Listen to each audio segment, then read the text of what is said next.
because of your size, hey, how much you bench? You know, the Brody that likes to work out, or it wants the fanboy. You probably throw up 400, don't you, big man? Or do people ask you, are you a bodyguard? Nah, I do comedy. Nah, you a bodyguard, aren't you? What are your Definitely thoughts? the latter. Definitely the second part. I look like I'm the door guy wherever I'm at. I don't look like to most people. I'm not looking like the weight room guy, whatever it is. But I do get you played football, didn't you?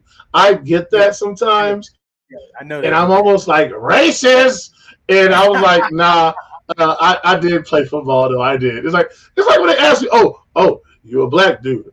Can you rap? And you're like, oh, damn it, yeah, I actually can rap, but that's not because I'm black. It's because. Is there anything better than a trip getting ready? Nope. For a long journey where our podcast released a new epi, searching for a fade fiend, new fixation. Giving this a subscribe is the same sensation. Started with the day ones, they gave us fuel to support the season. Could have been anywhere in the world, but you're here for a reason. Notification bells, text some friends, all to let you know. Check your Bluetooth, connect, talking with Donato. Welcome in, everyone. Episode 187, HeHe or HaHa, with our guest, Symply Courtney. Brother Courtney, how are you today? Hey, what's good? Man, thanks for joining. Man, I'm a lot, dude. We got a lot we got to get to, man. I'm pretty excited, and I know you got an event coming up like right after this, so we appreciate you squeezing us in with your time. So we're going to jump right in. Brother, where did you grow up? I'm feeling like some New Orleans energy. Like you a party rocker, yo. Like where are you from? Born and raised Austin, Texas. Oh. Okay. So let me see. That means you've been to 3 rodeos and you've rode a horse about 3 times already this year. Is any Oh God, not this year. Not this year, but definitely in life. Absolutely. Yo, when you travel though, like what does that stereotype ever hit you? When you tell people you're from Texas, you ever get anything like that? Why is that? Because it's true. Why do we cling? Why do we cling to stereotypes? You don't meet a New Yorker and ask them, hey, did you get mugged on the subway anytime lately? Like, you don't do that, do you? It's true, though. They probably did get mugged on the subway. Nah, man. That was their moms, but not them. You know a New Yorker that hasn't been mugged on the subway before. I'll wait. Well, well, I don't ask them. I can't say I've come across somebody and I've asked them, but I get what you're saying. I get that. All right. So I want to ask you before we get into some other stuff. We're going to take it back, but let's stay right here. Of all the places that you performed in the continental United States, what city did you like the most? Atlanta, Georgia. Oh, hot Atlanta. Yo, was Atlanta what you thought it was going to be when you went out there? Or was it more? No, it was exactly what I thought. I didn't know that the nature part was as cool and as exquisite as it was. Just seeing the big old trees, and it was a neighborhood that we got to stay in, and so seeing these giant, tall, I guess they're oak trees next to these houses and stuff, it was beautiful. Yeah. You know what? It's funny. I can't say I've heard someone kind of talk about that. That's a great angle, brother. I like that. And you're right. They have so much. I want to say it's Georgia pine. I'm gonna say the pine trees, dog. Oh, yo, what about the red clay? That Georgia red clay. Did you ever get outside of the city to see the mythical Georgia red clay? I think I did, but this wasn't for comedy. This was for when I played football. I think that I got a chance to see that area. I cannot remember what town we were in, but excuse me, we played against Georgia military, so I'm not sure what part of Georgia that was. Yeah, no, I can't remember the city. Yeah, it's a small city anyway. That's really all they got is Georgia military. I can't remember that life. Well, I don't know why you would. Again, it's a small town. Hey, don't worry. If they hate me for saying that from here going forward, I ain't been to the town. And now I don't have to waste my time to go. All right. Is there a city you want to get to though? If you got a tour bus, you're going to start a national tour. Where is the first city you want to go to because you've never been there and it's on your list? Does Anchorage count? Because I know you said continental. Technically, that's part of the continent. Well, yeah, it is. Wow. So you would want to. You're not afraid of. Okay, here we go with the stereotypes. You're not afraid of the sun not coming up. You're not afraid of polar bears or grizzly bears. What about mooses? You're not afraid of any of that? I'm scared of all of that, but at the same time, I think that it would be fun to just tell jokes in that environment. I know that I was up in Minnesota and Minnesota and North Dakota during the dead of the winter, and just seeing people coming to comedy and stuff like that, you could tell they really were starved for some entertainment. And so I was excited to just do comedy in a cold place like that. So I think Alaska is upping the stakes a little bit. No, I have heard nothing but good things about Alaska from the people that I know that have lived there. So yeah, I get that. All right, so let's come back. So you grew up in Austin, Texas. For those who have never been to Austin, what's the vibe, dog? Like, what would you tell people if they, hey, I've never heard of Austin? What would you say to describe it? Growing up, it was kind of like what it is now. What it is now is just, I think, what it used to be on steroids. It was a party environment. It was always fun, familial. So you have like a small town vibe that does still kind of exist here. Obviously, it's changed a little bit because of the infrastructure and then the stretch and the sprawl. But Austin is like, I don't know. It feels like a college town or a college town on steroids. And that's always been the vibe. Okay. What is your favorite team? Are you a Longhorn fan or do you pledge allegiance somewhere else? Because I'm from Austin, Longhorn is still like the go-to for everything. I graduated from Texas State, but up until recently, we really weren't doing anything. Even though I played for Texas State and graduated from there, I'm down with UT, man. I rock with UT. It's fun. They're winning. It's easy. It's in your backyard. Yeah. Yo, the excitement, man. The excitement. They're going to the SEC, Playboy. Like, how does that feel? Growing up with them and now they're going to be in the SEC? Can you believe that? I can't believe it, and that is kind of scary. I'm worried, like, partially, but then again, I'm like, maybe they're ready to go. All the teams are dang near championship caliber teams. Volleyball amazing, track amazing, tennis amazing, golf amazing. Swimming amazing. Basketball is always good. Football is always good. So I think that'll be all right. I wonder what it's going to look like. I think for every sport, I feel like it's a lock. It's a done deal, except football. Football is the one that I think we're all holding our breaths, waiting to see how we do after the season's over with. Because I don't go off of one game because it's anybody's league. That league is packed top to bottom. And the Big 12, for the most part, was like that in the 2000s as well, whereas any team could have your number, and a lot of people are going to want to take out UT with it being their first year in the league. And so UT is probably about to get everybody's best 1-2 for like the next 2 seasons, I'd imagine. Especially, and I'm not wishing it, but if Quinn Ewers goes down and then Manning has to get in there, everybody is throwing their whole team. They're going to get their mama or grandmama out the stands. They don't want Manning to beat them. Yeah. Okay. Growing up, I think that would be a very interesting data. Is Quinn Ewers? Go ahead. Yes, sir. No, it is Quinn. It's Quinn's job. Yes. Okay. So I was asking, is Quinn Ewers, is he a junior or is he a senior this year? He's a senior. I think this is his last year. I'm not sure if he has a COVID year, but it's his last traditional year. So he should come out into the draft. He should. He had the option last year, but he should come out this year, as far as I know. That COVID year, everyone doesn't use it, but there's a possibility to use the COVID year for a few people. Like, for instance, Shedeur Sanders over at Colorado. This is supposed to be his year, but he has a COVID year that he could still use if he wanted to. That's true. And his dad said him and Silo couldn't leave until this year. That's so wild, but I get it. Yeah. Okay. So let's get to high school. Now you got to bear with me here. You go through the lunch line, even if you brown bagged it, but you went through the lunch line, you got your meal, you got that tray, you walking out. What table were you sitting at? Senior year. I was probably at the jocks, but I was also with the rappers, and then I also spent some time with what would be considered the nerds, or the outcasts, I guess. I don't know. I'm all over, man. I was a pollinator. I was everywhere. Yeah, no, there's nothing wrong with that. Wait a minute. I gotta know though, what was you doing in the nerd section? What did you have in common with them? My friends, I think were, and when I say nerds, I also say outsiders. My friends very much occupied that space. And then I think mentality-wise, I'm not really one that goes along with the flow that easily. And so my friends are kind of like that, which is an extension of my personality. Okay, so that's how you got over there.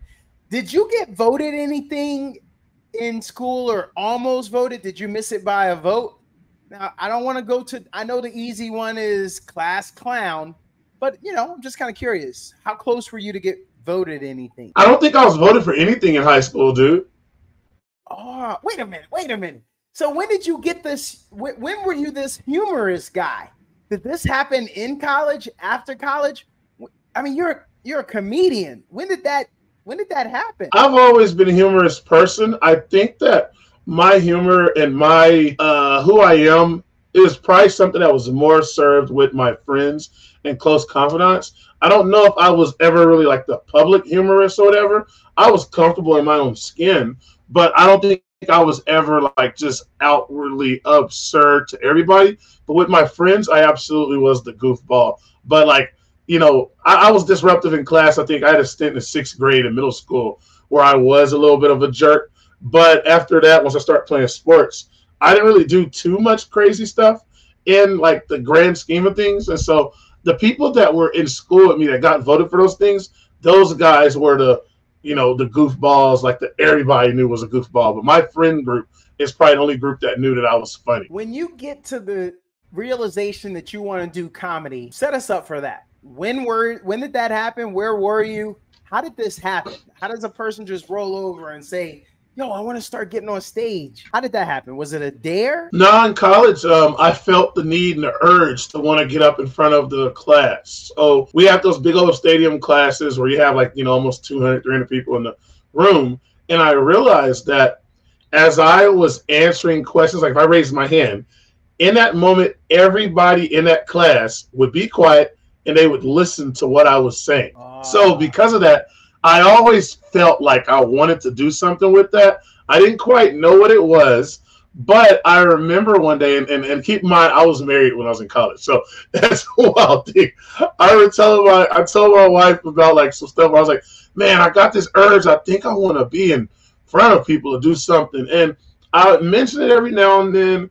And I think, and I never know which one happened in the continuity of the story, but we either went to an actual show here in Austin, or I was like, for one of my summer camps, I did an activity that had me getting up in front of the class and like kind of improvising some stuff to get them comfortable with getting up and later telling jokes and telling stories. Whatever it was, it felt good. It felt right. Somebody mentioned, dude, maybe you should try open mic comedy. My wife at the time was like, what if you're supposed to be a comic? And of course I was like, whatever. And 2 years later, man, I kid you not, 2 years later, after a lot of stuff passed, I just decided to take a leap of faith and try it. And that was 11 years ago. And I've just stayed with it. It's something that's always felt right. What's it like being a comedian when it comes time to write stuff? I heard you guys kind of like, y'all write your stuff up. It's rare that you guys really go up there and freestyle. So what gets you going in the writing move when you're writing? I'm not saying you can't freestyle, but when you're writing stuff, what gets you in the mood? Do you take notes before? Stuff that makes me laugh. So anything that makes me laugh, whether it's by my own doing or it's something that I read or that I saw or that I experienced, that right there is usually a catalyst for me thinking, ooh, this is funny for me. It's probably funny for other people. Are you your own worst critic?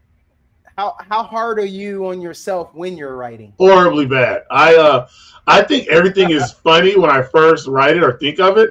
And then I think it's super unfunny after I say it. I'm like, why did I say that? But I can be my biggest critic, but I can also be my biggest cheerleader as well. And so it's kind of a yin and a yang. It's a give and a take. Classic trope of, I guess, the duality or whatever, that I have to live with it. I have to understand that I am going to create something that's amazing. And that because I created something amazing one time doesn't mean that I can't do it again. And just because, I don't know, stuff seems daunting right now or doesn't seem funny, excuse me, doesn't mean that I can't make it funny later. So I gotta know then. Cool. I always wonder. Okay. When you are on stage and then you see the reaction, the crowd reaction, does that distract you sometimes? I feel like sometimes that could get you can get carried away or get caught up in it and take you that's off. My favorite part. That's the favorite part of that's my favorite part of the performance. I do what I do to see that reaction directly from the crowd. Oh. So then wait a minute. That I gotta know then. What about, I mean, we see it on TV. We think you guys always run into hecklers. What about hecklers though? Right. Do you like that part? Are you always ready for that part? So the first part is, do I like it? No.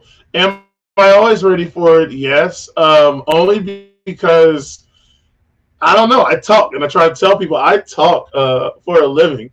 And so anybody that like falls, it's okay. I'll give you this is a metaphor. Okay. A train is a very strong thing, right? But the train can only hit you if you're in its line of like direction. So if you're on the railroad tracks and you get in front of that train, especially if the train's going, it's going to hit you. So if you don't get on the railroad tracks, you can be a jerk to that train all you want, and that train's not going to get you. I'm the same way when it comes to like a show, or if we're off stage or something and you mess with me, I'm like, whatever, he says something, I don't care. But if I am on the track and you're on the track in front of me, I will run you over 9 times out of 10 because it's what I do. I am a train, and that's what I do. And if I'm going forward, which I guess trains can go backwards, but our job as comics is to go forward. If you get in the way of this locomotive, I will run you over. And it's not saying that I'm the world's greatest handler of hecklers. It's that I'm really good at talking to people. And I think the thing that I excel at the most when it comes to comedy is getting people to understand that I'm not a threat and that I mean what I say, and I'm up there to just have a good time. And so if you get in between that and the crowd, I may turn the crowd on you before I take you out, or I may do something that turns you into my biggest fan. And it's not saying that that's always how it happens, because I've had places where, I was doing comedy probably in a place that shouldn't have had comedy, and I just could not win that one naysayer over. But I don't take the stage or grab the mic to ever offend. I go up there trying to entertain. My North Star is always to entertain, to humor, to distract. And if anything, you might say something and they're like, oh, he got you. And I'm like, heck yeah, you got me. But you'll never be able to say anything worse about me than I already said about you. Little stuff like that. And I won't never say anything really worse about the other person that I wouldn't say about myself. And I almost always turn on me. I'll never just go up there and just beat, I'll call an audience member over the head. Now, if they are heckling and they're distracting from the show, and I've already tried my best to remedy the situation, then maybe, those teeth, the fangs come out. But if it's just like somebody up there and they just happen to be talking, I may acknowledge them and kind of play around with them. I don't know if you've ever dealt with a cat, another no metaphor, whereas a cat can pop you over the head with just a soft paw, but they also can pop you over the head with claws out. If I pop you over the head 9 times out of 10, it's a soft paw. There are no claws out. Oh, now, hey, I get that. Here's another question. Could a comedian be too successful for their own material, especially here in 2024? Because you've got those camera phones on you. Your stuff can be out there so quick. Back in the day, in the 80s and 90s, a comic could use that same routine for a year because everybody hasn't seen it. So let's say locally you're popular. Maybe you're doing 2 or 3 things a week. I feel like there's a lot of pressure. Now you need a lot of material because you're that frequent. But the really big dogs, the Kevin Harts, the Cat Williams, they're doing a show a month or once every 2 weeks, or as an example. What are your thoughts on that? So a lot of those guys are actually still performing frequently. They're only doing publicized shows, or we'll call them spots, because there's a multitude of different ways when it comes to the lingo to describe somebody getting on stage. You being on the show, let's say you pop in, so call that a spot, versus like, let's say somebody of my caliber who's still deep down even into open mics, which means I'm not getting paid. I might be doing as little as 3 minutes on stage at a time. And so I go in and I'm working on my stuff versus the comics that are like, if they could take a picture in a Walmart and people will be trying to figure out what Walmart they're in, you know? And those guys can't just put their name and likeness on everything that they do because they have to work stuff out. My thoughts, and I hope I answered the question, my thoughts are that everybody has to work, and that regardless if you are the biggest of the big or the smallest of the small, if you want to make it in this business, you have to work. The recording stuff, I get why people don't want to be recorded all the time because things can be taken out of context. People have day jobs that they're worried about, or you just don't want people recording you without your permission. All of those are things that I'm totally agreeable with. I personally, I'm like, I care about it maybe 70% of the time if you record me when I'm performing. But more times than not, I'm just like, dude, put your phone down and enjoy me. Like, I get it that you want to, record and capture the moment, but I think that you would be better served just living in this moment right now. So that way you get to see this really neat thing that I do with my hand while I'm telling this joke, or you get to see the faces that I'm making while I'm telling jokes instead of looking through your phone, So I don't know. I get why the pros don't want it, because a lot of this, these pros are sponsored by stuff, and they may be going up there saying stuff that isn't fully formed. Like for me, I'm willing to live with everything that I say on stage. Some people aren't. There are some people are not. There's no disrespect to the ones that aren't, but I know that everything that I say on that stage, I'll stand for. And if you have to have a conversation with me afterwards, here I am. Let's talk about it. This is why I said this. This is my thoughts going into it. Whether I'm wrong or right, which I was like, I will never come to this thinking I'm 100% right, because I'm flawed. I'm human. My observations and everything are literally just skewed from where I'm currently at. Where I'm at tomorrow, next week, next month, next year could totally change. But where I'm at currently is the viewpoint that I have. Okay. I got this. I got a few things that, man, they've been burning. It's like money. It's been burning a hole in my pocket. So allow me to run through these. What are bad days on stage like?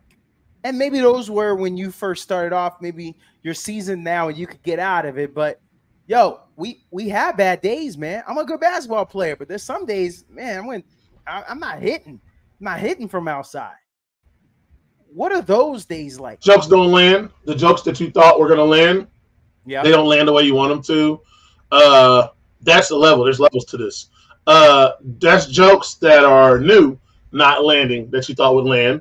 There's jokes that your tried, tested, and true jokes not landing. Now you're really mad. And then there's going into a crowd that you just can't connect with. Like, no matter what you try to do, I tell people, there's no secret, I tell people that with me being somewhat older in the comedy game, I oftentimes, and then my experiences are a little different than most, that when I go up in a room full of like 20-somethings, let's say it's a first date, I sometimes do bad at those shows. Like I for my level, I still get my laughs. I still leave people going, that was funny. He's a comic. He's great. But I don't feel like I nailed it or I connected with that audience. And so bad days could range from jokes not working to me personally not working, or you could just get a show that is just like what I call a damned if you do, damned if you don't, where you're performing in a pool hall and there's TV on and the Mavericks are losing to the Boston Celtics for the 5th time, or I guess it'll be the 4th time. It's just all these things are happening. You're trying to tell jokes in it. Yeah. Okay. Wait a minute. You told your mama that you were going to start doing comedy. What'd your mama say? What did that conversation go like? I don't think she really cared. I think she understood that, like, it was me making a decision. Yeah. And she knows that, like, I can make some quick decisions and all that, but she understood that it was something that I thought about. And I was already kind of put in the spotlight from an early age. I was at church, and I was the kid that did the welcomes. I was the usher. I was the usher president. I was in the choir. I did all these things that almost lended themselves towards me pursuing a life that's public or that's forward facing. So she wasn't too surprised about it. Oh man, I was rooting for that and not the opposite side where it's a negative origin story. And she said, "You're dead to me." Well, that's not what we're gonna do. I thought she was gonna be the family lawyer. Cookout. No, man, it's all love over there. She still wants me to figure it out. Say it again. Oh no, that's cool. I'm glad. We had a little bit of a delay, but no, I'm glad that she's that supportive. Oh yeah. All right, cookouts, family event. Whenever you roll through, everybody thinks it's a free show. They want you to entertain. You know he's a comic. Hey, take the mic, say something. Everybody, y'all be quiet. Y'all be quiet. Courtney does that happen? Yeah, I do it. I do it. Oh, you step up? Oh yeah, because I mean, for me, I don't have to go up there and tell jokes. So my style of comedy is more observation based and experiential than anything else. So I can go up there and crack jokes about the room. Now it's within the respects and its context. If I'm in, like, let's say a church or a more religious type setting or more like I don't know what's the word I want to say, strict type setting, then there are certain things that I'll shy away from. But if it's family and we're just keeping it, chill, then I'll go up there and give them a taste of what I do. Now, again, the context isn't probably the best. And so because of that, I'm not going to go up there and give them a formalized set, but I'll go up there and do enough that when I'm done, when I say, "Thank you guys, I'm just Simply Courtney," they go, "Oh yeah, he a comic," So I think I'm in touch enough with my craft now that I can pull that out for anybody at any time. Obviously, results may vary, but I don't think you're going to come away going, "Huh, are you sure he a comic?" Like, no, that's a comic, What about on the dating scene? You and your peers, do y'all lead with that? Can you lead with that? Or is that something you try to keep to yourself? Depends on my mood, man. I don't know. Some days I'm like, it's a secret. I don't want to talk about it. And the other days I'm totally open with it. I don't know. Sometimes it feels as if I'm telling people it to get a reaction out of them. And in actuality, it's completely opposite. It's to me, it's as innocuous as you saying, "Hey, you're a postman. I'm a comedian. We don't have to go back and forth on, prove to me you're a postman. Quick, how do you deliver this piece of mail?" I don't have to go, like, tell me, prove to me you're a comic. Tell me a joke. Like, it's a neat conversation, but at the same time, I tell people I have so much more life to me than just what I do on stage. Now, it is something I know it's atypical and it's different because whenever I meet, like, my kids' parents, so not my kids' parents, sorry, my kids' friends' parents, when they are like, "Oh, he's a comic, my dad's a comic," then it's like an instant conversation. And I'm used to it. Like I said, I've been dealing with this for a while now. And so I know the normal questions are going to be, "Man, you travel around. What's it like? Oh, that's cool." I tell them, yes, all of that and above. But at the same time, it's still a struggle because I'm not world renowned famous comic. I am figuring it out, putting it together every day in and day out comic. And so that looks a little different than, somebody that's successful and on every TV show and network television and all of that, Hopefully it changes, though. That's the work that I'm doing now, is for that to hopefully change. Fingers crossed that it changes, man. How do you get your bookings? At this point, is it word of mouth? Or and then you book something almost to what you just said. Then you got to send links because I heard you were good. We want to book you, but we also want to review your material to see if you're funny. How is that working nowadays? Because I can't imagine calling up a spot and be like, "Hey, y'all want me to come perform? Trust me." Who are you? Or how come I don't hear your name mentioned with Kevin Hart. You know, like I feel like they would almost even say you're all of the above. How you just described it is how I go about getting booked. I don't have a formal agent, and I don't have an agency. I'm self-repped. Yeah. I'm gonna say that's a gift and a curse. Absolutely. Agreed. Okay. Because I could see that if a person wants to, I don't want to say small time you, but if they want to say, yeah, I'm not so sure, and then you're saying, well, hey, the shows are good. Do you have to tell them stats and be like, hey, well, hold on, man. I just had a venue last week, 500 people, max capacity, and I had 480 in the house. Is that how you sell it since you're your own agent? What's your go-to? Yes. It's a combination of that, but it's also seeing, like, sometimes they may have themes, and I may just fit the theme. But it's sending them my video, it's sending them my avails. It could be a situation where I'm going to be in the area and I already have an existing either knowledge of when they have shows or of the location or of the person.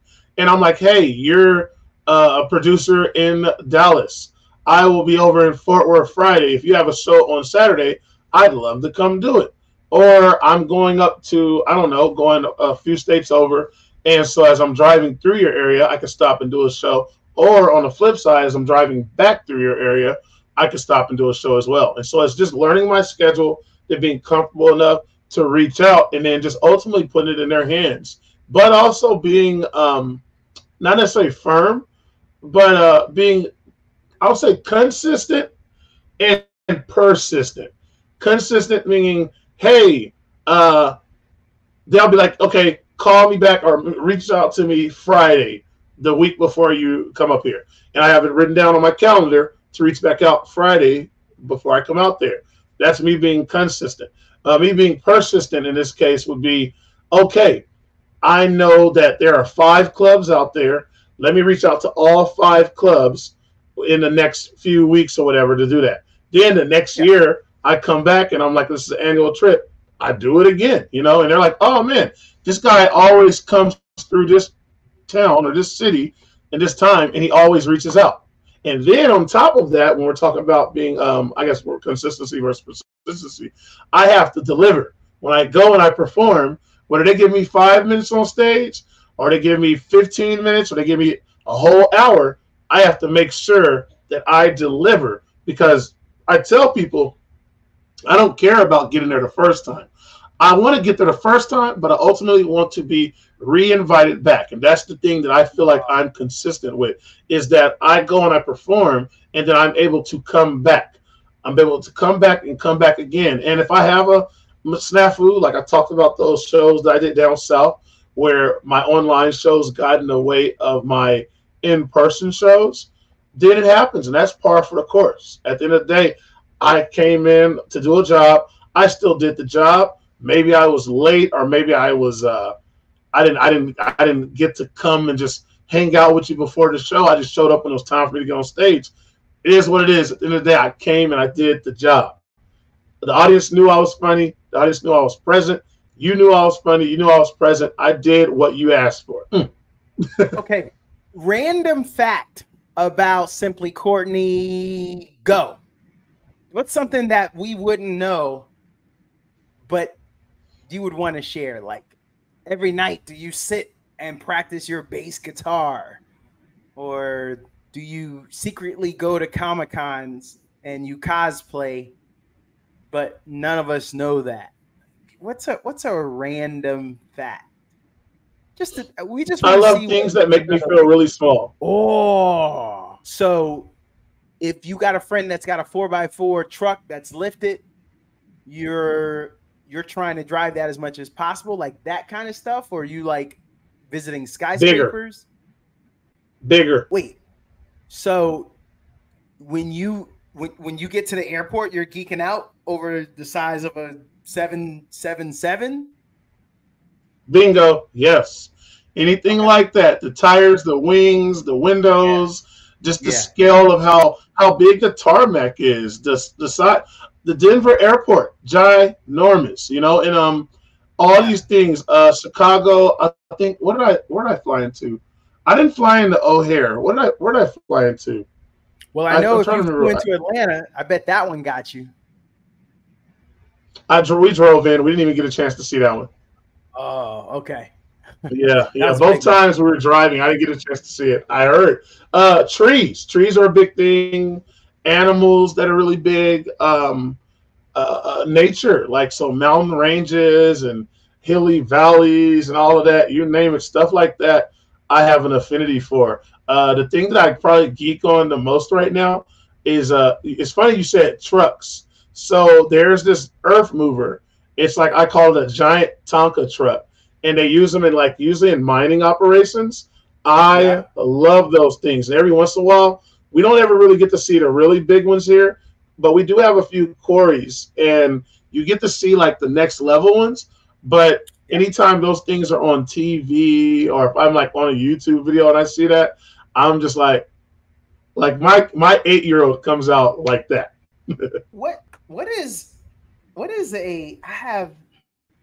My question is bad. Sorry. My question is dad. So you're a dad. I'm going to say that gives you a lot of material. Or do you keep the kids out of your performance? How does that work? Everything's fair game. We have had talks. We've had talks. My son, honestly, more than anybody else. Whereas he's sometimes, I can tell he's kind of like, I don't want to be a part of the joke, or that was when I was young. That's a long time ago. I'm grown now, stuff like that. But no, man, they understand. I think they understand. I can't really speak for them. I'll let them speak one day. But I feel like they understand that this is what I do, and that for as long as that, a lot of them, both of them can remember, this is something that their dad has done. I do try my best to not pester them when they're in person, because sometimes, I'm proud. I know sometimes I'm proud that my kids can come to shows with me, but I know that my son doesn't like being put in the forefront all the time. My daughter, she's fine with it, but I try not to bust them out, because I remember one day I did some stuff on stage that ended up kind of like not having them be happy with me afterwards. I'm not killed the show. And they were like, you did that part. You made us feel a certain way. And I was like, all right. So I ended up coming out of that experience going, all right, so I'll never bang on my kids for a cheap laugh. Now, I will talk about real feelings that I have, and I will talk about real thoughts that I had and experiences that I know are common amongst people that are parents. Those are things that's me. Now, if it sounds like it's demeaning towards my kids, if you listen to the whole thing, more times than not, I'm talking about experiences and I'm talking about feelings. Experiences sometimes you can't control. And I feel like feelings sometimes you really can't control either. How you receive something is entirely upon you. And so if my son says something to me and it makes me feel a certain way, when I speak about it on stage, I'm not up there trying to like bemoan him. I'm talking about the thing that happened that triggered this feeling, that triggered this emotion. And I feel like that's where the audience connects with me at, is they're like, holy crap, I felt that. Or a lot of us are of sound mind that we remember certain things that I speak on stage, us being the kid and us receiving whatever feeling I have. I might talk about, okay, you walk out the room and you don't say hi to anybody, as if, I've had my mom talk to me about that stuff. Now I'm talking about my kids having that very moment. And it's like, now you're like, well, dang, you just woke up and ain't going to say hi to me now? Oh, that's who you are now. Okay, word. That's what we own now? That's what we own now? You don't talk? You don't say nothing in the mornings? Oh, but you can message me when you need some money for Fortnite now. Okay, all right. Yeah, that text message work mighty quick when you need to ask for money for some dang EA Sports bucks. Whatever. Whatever. Blocked. What? let's get to your stature. Do people? I got a two-part question. Do people come up and ask you because of your size, hey, how much you bench? You know, the Brody that likes to work out, or it wants the fanboy. You probably throw up 400, don't you, big man? Or do people ask you, are you a bodyguard? Nah, I do comedy. Nah, you a bodyguard, aren't you? What are you? Definitely the latter. Definitely the second part. I look like I'm the door guy wherever I'm at. I don't look like to most people. I'm not looking like the weight room guy, whatever it is. But I do get you played football, didn't you? I get that sometimes. Yeah, I know that. And I'm almost like racist. And I was like, nah. I did play football though. I did. It's like when they ask you, oh, you a black dude? Can you rap? And you're like, oh, damn it. Yeah, I actually can rap, but that's not because I'm black. It's because I like music and I like linguistics. Damn it. I'm gonna say you get too many invites, don't you? Everybody wants you at their event. Everybody wants you to come and participate. Are you spread too thin? Because you're a funny dude. Yes, I have seen you, been around you outside of this podcast. It's kind of why we got you on. Want to thank you again for coming on. But what happens when you're starting to be a little too popular? What do you do? Let's see. This is what I do. Let's see if I can do it. That's what I do. Wait. You cut off your camera. You cut off the phone too? I don't cut off the phone necessarily, but I do. I know me better than I know anything and anyone else. And as I've grown, I've learned when my social battery has ran out that another metaphor, another analogy coming. You ever notice that when you're hurt? Not hurt. Sorry, not hurt. When you're tired, and this is for basketball, and when you're tired, do you ever notice those injuries, those bang-ups, those missteps seem to happen a little more on the court? I feel like that mentally and emotionally, that when we are tired or at our wits' end, that's when we all of a sudden have a misunderstanding with somebody. That's when somebody takes something we're saying and they're like, oh man, it sounded like this. Why is your face like that? Why is your tone like that? And really, you're just tired. That's that old Snickers. You're not like yourself when you're hungry. I think that sometimes we're hungry for rest. We're hungry for a break. And I know that for me, I tell people I'm an introvert with extroverting qualities. I call myself an introvert with extroverting qualities, meaning I'm totally down with being out and all that. But when I am done, it is like a door slams. It's not a revolving door. It is just a regular door that is open a lot. And people are like, oh my God, this is the party house. And then one day, like maybe once every few weeks, you just come to that door slams shut. It's locked. You see all the click things like click, click, click, click, click. You see the do not enter on the front of it. You see a peephole there. And you look at the peephole, you can tell the lid, the flap is over the top of it. I got a do not disturb sign on the door. You know, it's just that happens. And yeah, man, I don't play. I might even have that dang Ring camera on there where you look at it and it says, do not enter. The premises you are on are being recorded right now. Like I do all of that. Yes. But it comes. So I got two more, and then we'll get you out of here. You said you like things that make you feel small. You haven't made it out to the West Coast yet? What about them redwood trees? And it's got nature. You got some mountains. You got none of that? None of it yet. I've been out there, but when I went, I was landlocked. I have family in Long Beach, and so I stayed pretty much out there the whole time. I didn't get a chance to make it to the pines and the redwoods and all that stuff. Now, what I will say is that is on my list to see the Pacific Northwest. That is all I want to do. I want to see that giant, the forest. I want to see I want to go to, and I guess this is more of Washington and I guess Northern Cal, I guess NorCal, whatever, where it's like forest and then there's like beach and you're looking at the Pacific. I want to see all of that. I want to see all of that, damn it. Yeah, that's goals. That's goals. Even if I'm not up there for comedy, I still want to go. No, I get it. So this is the last one. I am going to ask you for your social medias, but that I don't consider that a real question. This is the last question then.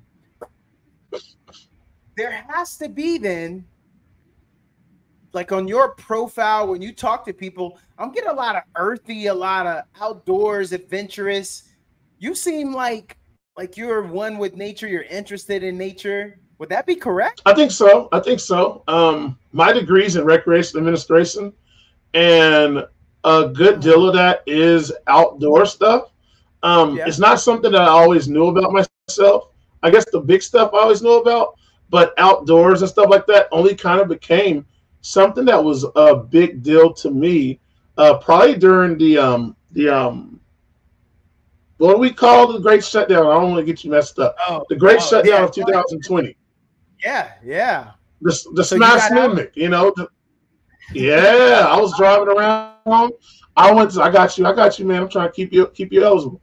No, I got out, I drove. What I did to kind of keep my mental health in check is I would take these long drives. And sometimes I would drive like in the middle of the night. I would just take these back roads out here in Central Texas. And I would drive one direction for 3 hours. Like I would turn some music on or a podcast, and I would just drive. And I started doing these little things where I would do it during the day, and I would just drive from state park to state park. And I would just find myself at a different state park every few days. And as I was doing that, I was taking in nature, and I was by myself, because I'm being socially distant, and I'm asthmatic. And I'm just like, I can't be around people. And to be honest with you, I was okay with it. Like, I talk to people on the phone.